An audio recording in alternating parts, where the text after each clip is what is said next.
Blog post number 3. I got to do that because the arthritis in my hands doesn't want me to do that. Vlog post number 3. So, it's been interesting. We had to deal with some mental illness this week. We have been in and out of the hospital this week dealing with that.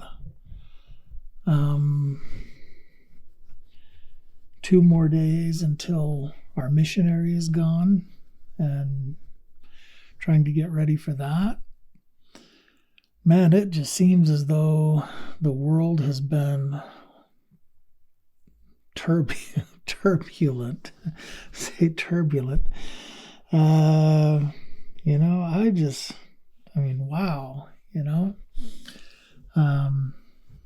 grab a seat and enjoy the ride, right? I don't really want to focus on that, though. Those things are what they are. Everybody goes through trials. Everybody has difficult things. We are really sad to see our daughter go, but man, I just cannot begin. I can't begin to say how excited I am for her. She's going to be a wonderful missionary. It's been fun having her do the MTC in the house and seeing her change and develop, I guess, into a missionary. I have, at first she was scared to do it and scared to even call her companion, and now they're excited and having fun and enjoying the experience and learning from the experience. And I hope she goes out and it's everything that she hoped it would be and more. If I reflect back upon my mission, I had a friend group that I was leaving at the time. They were the most special people in the world to me at the time. And I know everybody that goes has a situation like that, where there are things that they're leaving behind and people that they're leaving behind. But I don't know, man. I just focused, and I just was not going to stop. I was going no matter what. And I went. And I had a few friends that were part of my group that didn't go.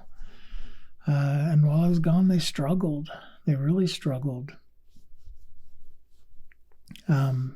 Since I finished my mission, God, I don't know how long it was. One of my best friends who was part of that group, maybe a year.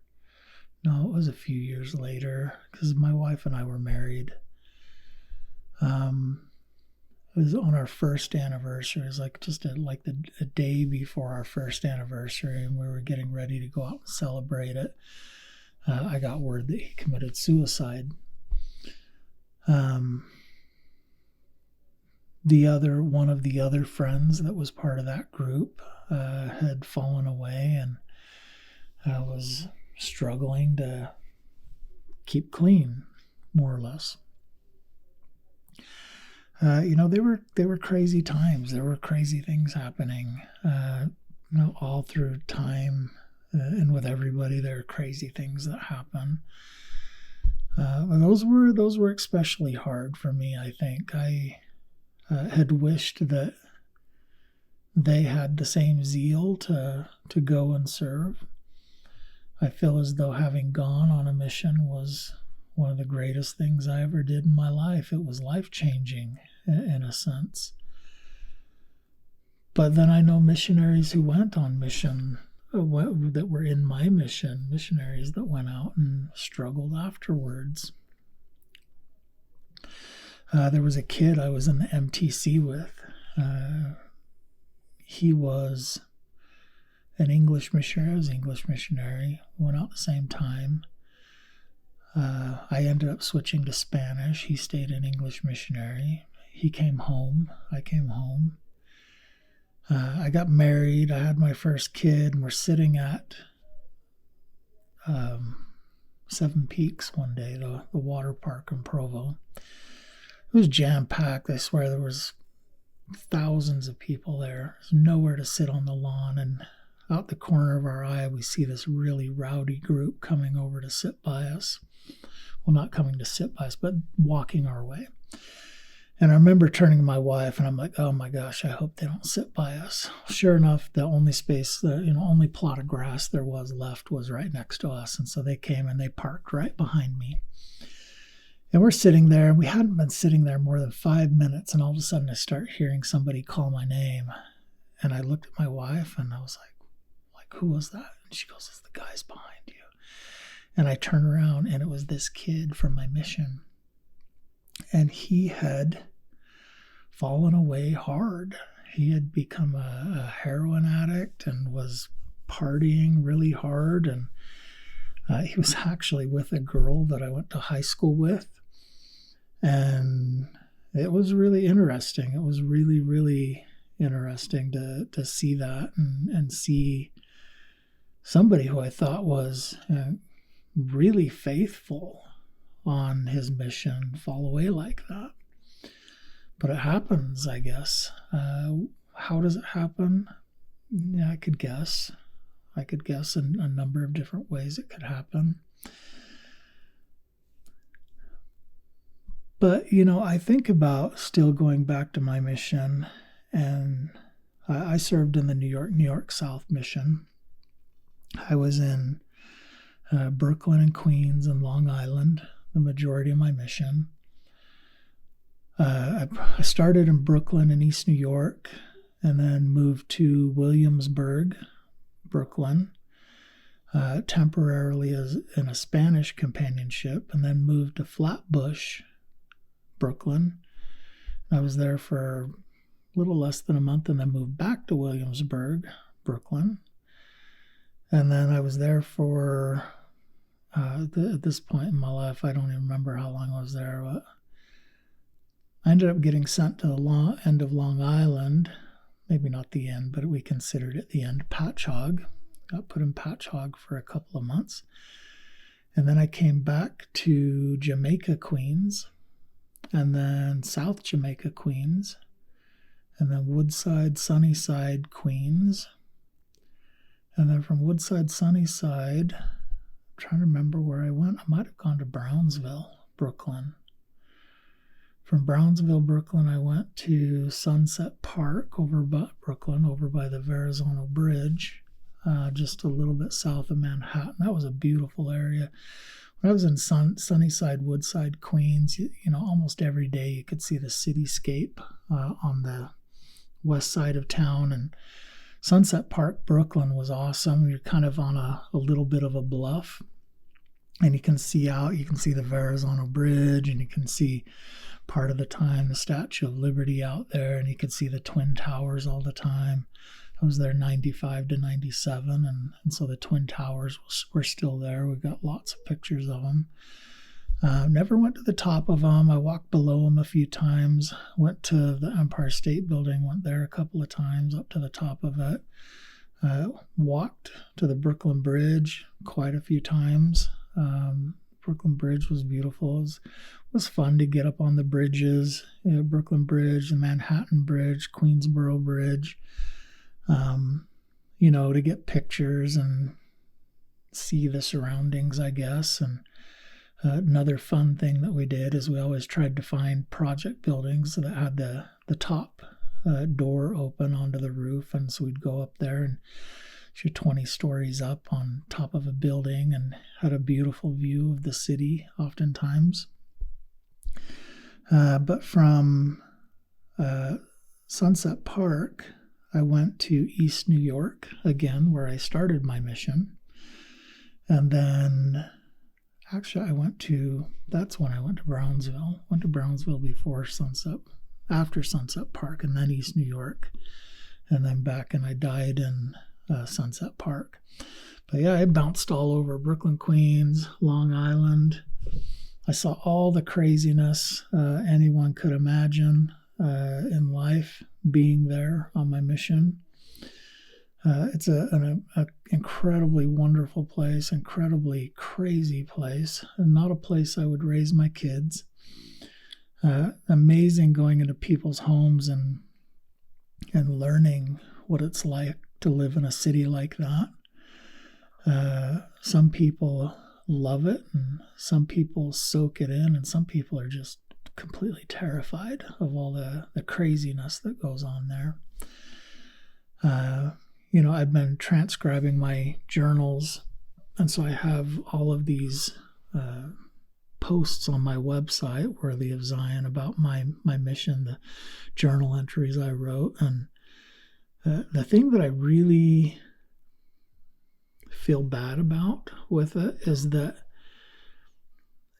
I wrote, not to a degree, no, like I did what I was supposed to do. I wrote a lot and mostly focused on the things that I did that were church related, meetings, baptisms, trying to get people to get baptized, all of those, bringing people to baptism, I guess is how I should say it. But there were a lot of times that there were some just crazy things that happened, and I just didn't write about it. I remember walking down a street once, and the whole street was covered with crack vials, and it was just a really weird, surreal feeling, I guess, walking down a street like that just didn't necessarily have a good spirit about it. I remember one time walking around a corner, and there was a car, and the car was up on blocks, and the doors were gone, and the seats were gone, the panels were gone, the hood was gone, and the engine was still running. Like they had just stripped the car just a few minutes earlier and done it so fast they never even turned the car off. The types of things that you would see people carrying on their bikes, the sound of the elevated train coming through. In East New York, the very first place I was at, we had church in a converted gas station, and every Sunday the train would come by and it would just rattle the whole building, and they would have to pause the meeting in order for the train to go by, because we were like literally right below the train, and it would shake the building, and it was so loud and you couldn't hear anybody in sacrament meeting. And I remember they had this old rickety microphone that people would move around, and it was almost as noisy as the train going overhead. In Bushwick, Williamsburg, Bushwick, we had church in the basement of a bank, and the bank had all this graffiti all over it. So you'd get this picture of the name of the church with graffiti all around it and stuff, and then you had to go down the stairs into the basement where the church was, and got stuck in the elevator in our church in Sunnyside, Woodside, and that was I want to say that the church was actually over in Aurora, I believe is what it was, a little closer to the East River. Lots of just really interesting things. I remember sitting there sleeping at night and hearing Mr. Softy come drive by at 2 and 3 and 4 in the morning, selling ice cream. It's like the guy would just drive around trying to find people to buy ice cream any time of day or night. But one day, on a walk home, and I want to say this was in Brownsville or East New York, we decided to stop and get a Mr. Softy. We happened to be on the path home, and it might have been 10 or 11 o'clock at night. We did occasionally work later. And we saw Mr. Softy, and we walked up and we knocked on the window, and they were hotboxing the Mr. Softy truck. And if you don't know what hotboxing is, they were smoking marijuana in it, and the whole thing was full of smoke. And the guy was still kind enough to make me a rainbow twist with sprinkles. So, yeah, a twist comb with rainbow sprinkles. But a lot of fun, a lot of interesting things. I only got mugged once. I remember walking through project buildings this must have been East New York too, walking through the project buildings and having police offer to escort us home because of the neighborhood we were in and things like that. But it was fun. And my testimony as I taught people just grew and grew and grew. My faith grew and grew. The miracles I saw caused it to grow and grow. I can't say I was a perfect missionary. I left less perfect than I was when I went out, and it's a little hard to be perfect there. But I sure loved it. It was sure an amazing mission, and amazing mission president, and amazing missionaries around me, and a lot of people that helped build faith around me, faith and miracles. And I brought that home, and I would say a lot of the experiences I've had in my life in church and religion and mission, they've kind of been the bedrock of my faith. I learned how to feel and recognize the Holy Ghost. I learned how to follow those promptings. I had experiences following those promptings and saw miracles following those promptings. We had a thing, and this was, again, 95 to 97, this before Preach My Gospel, where we would pray for a sign, and then we would go and teach somebody or find somebody. We would, and I remember doing this in Patchouge. One day we said a prayer and told Heavenly Father, we're going to drive to this town 20 minutes away, and we're going to drive down the street until we see this sign. And I want to say it was a light on a porch. And we drove down to this town, and we drove till we saw somebody with their porch light on, and we got out, we knocked on the door, and we taught them. We'd attribute that to having faith that we would go there and find the people that we needed to teach. Lots of things like that happened. It was interesting. There's so many people all the time. I remember the best way to find people was just to stand on the street corners and say hi to people. There were always so many people walking by, and rarely did you see the same people. I mean, you'd see the same people, but it was pretty rare that you were always bumping into the same people. And we'd just wait for them to walk by, and we'd say hi and smile. And whenever somebody smiled back and said hi, that's who we would talk to. And that was one of our best methods of finding people. But there were also those times when, you're standing there and you see somebody and you felt like the Spirit said, go talk to them. Or you felt like you should knock on a specific door, or you felt like you should go to a specific place. I found working by the Spirit to find people to be tiring, but incredibly rewarding. It took a lot of focus and a lot of faith to do it. But it was a beautiful, amazing experience, and it was amazing that something like that could happen in such a crazy place where there were so many, I would say, evil things going on all the time. All around you, it felt like there were evil things going on all the time, and felt like the whole place was doing bad stuff all the time. And I know they all weren't. There were incredibly beautiful people from every race and nationality that you could imagine there. Incredibly beautiful people, kind and loving and giving people.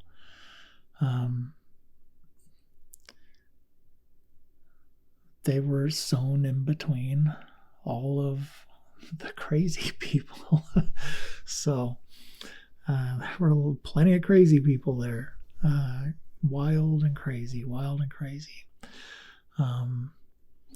But a beautiful experience. And I think about my daughter going, and I know she's not going to be in as wild and crazy a place. But I sure hope that she has just as beautiful of experiences, meets the most incredible people, makes lifelong friends with people that she meets there and teaches there, and companions, and her mission president. I would hope that every missionary had as equal an amazing time on a mission. So anyways, that's gotten kind of long. I just thought I would talk about that briefly. It's kind of our center of focus this week. And it's an amazing gift to go on a mission. I would encourage anyone to do it, anyone and everyone. It's an amazing gift.